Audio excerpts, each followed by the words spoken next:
आज हम हल करेंगे कक्षा 8 गणित प्रश्नावली 6.1 का प्रश्न नंबर 2।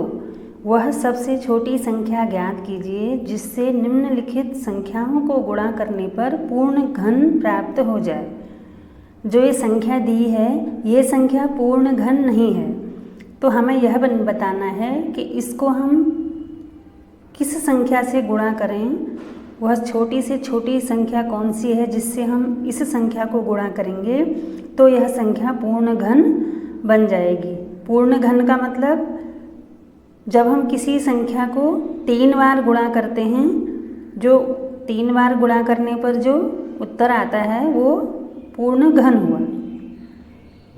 तो शुरू करते हैं। सबसे पहले हम 243 के गुणनखंड करेंगे। 3 का भाग देंगे पहले। 3 अट्ठा 24, 3 एकम 3, फिर 3 का भाग जाएगा। 3 दूनी 6, 2 बचा 1, 3 सत्ते 21, फिर 3 का भाग देंगे। 3 नम्मा 27, 3 तिया 9, फिर 3 का 3 एकम 3।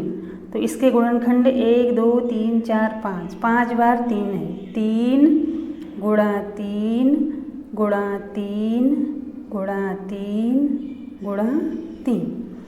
तो घन बनाने में हमें क्या करना होता है, जैसे वर्ग बनाने में हम 2-2 संख्याओं का समूह बनाते हैं, जोड़ा बनाते हैं, तो घन बनाने में हमें 3-3 संख्याओं का समूह बनाना होता है।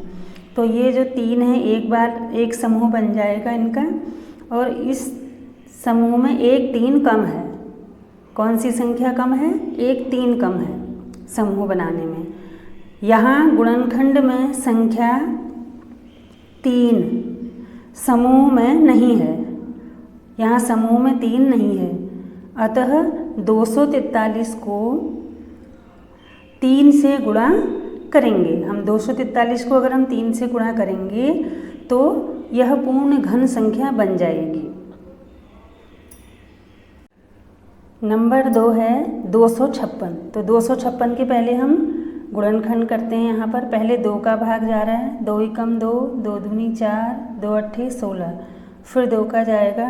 2 छक्का 12, 2 चक्को 8, फिर 2 का 2 तिया 6, 2 दूनी 4, 2 का 2 एकम 2, 2 छक्का 12, फिर 2 का 2 अट्ठे 16, फिर 2 का जाएगा 2 चक्को 8, फिर 2 का जाएगा 2 दूनी 4, फिर 2 का जाएगा 2 एकम 2। 1 2 3 4 5 6 7 8। 2 गुणा 2 गुणा 2 गुणा 2 गुणा 2 गुणा 2 गुणा 2 गुणा 2। अब हम 3-3 का समूह बनाएंगे। एक समूह बन रहा है, दूसरा समूह बन रहा है, लेकिन तीसरा समूह नहीं बन रहा है। इसमें 1 2 कम है। कौन सी संख्या कम है? 2 कम है।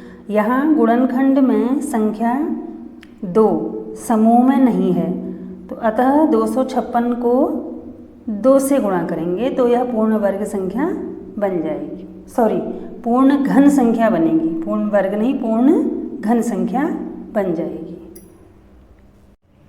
नंबर 3 है 72। 72 के हम गुणनखंड करेंगे पहले।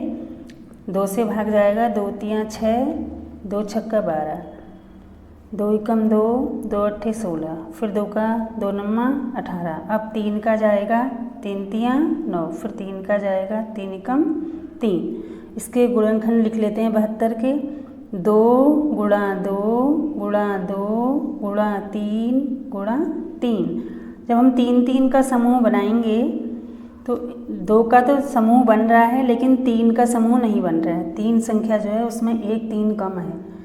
यहाँ गुणनखंड में संख्या 3 समूह में नहीं है, अतः 72 को 3 से गुणा करेंगे।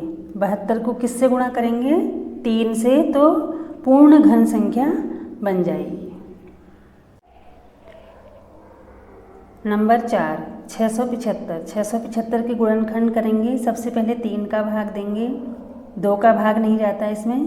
3 का भाग देंगे। 3 दूनी 6, 3 दूनी 6, 3 पंचे 15, फिर 3 का जाएगा 3 सत्ते 21, 3 पंचे 15, फिर 3 का जाएगा भाग 3 दूनी 6, 3 पंचे 15। अब 5 का भाग जाएगा 5 पच्चे 25, 5 एकम 5। 3 गुणनखंड लिखेंगे 3 गुणा 3 गुणा 3 गुणा 5 गुणा 5। अब 3 3 का हम समूह बनाएंगे, तो 3 का समूह बन रहा है लेकिन 5 का समूह नहीं बन रहा है, तो 5 का समूह बनाने में एक 5 कम है। यहाँ गुणनखंड में 5 समूह में नहीं है, अतः 675 को 5 से गुणा करेंगे तो पूर्ण घन संख्या बन जाएगी। नंबर 5 है 100। 100 के गुणनखंड करेंगे, पहले 2 का भाग जाएगा 2 पंचे 10 0, फिर 2 का जाएगा 25 बार, अब 5 का जाएगा 5 बार, फिर 5 का जाएगा 1 बार। इसके गुणनखंड लिख लेते हैं 100 के 2 गुणा 2 गुणा 5 गुणा 5। अब इसमें 3 3 का समूह नहीं बन रहा है, न तो 2 की संख्या का बन रहा है न 5 की संख्या का। यहाँ गुणनखंड में 2 और 5 समूह में नहीं हैं, अतः 100 को 2 तथा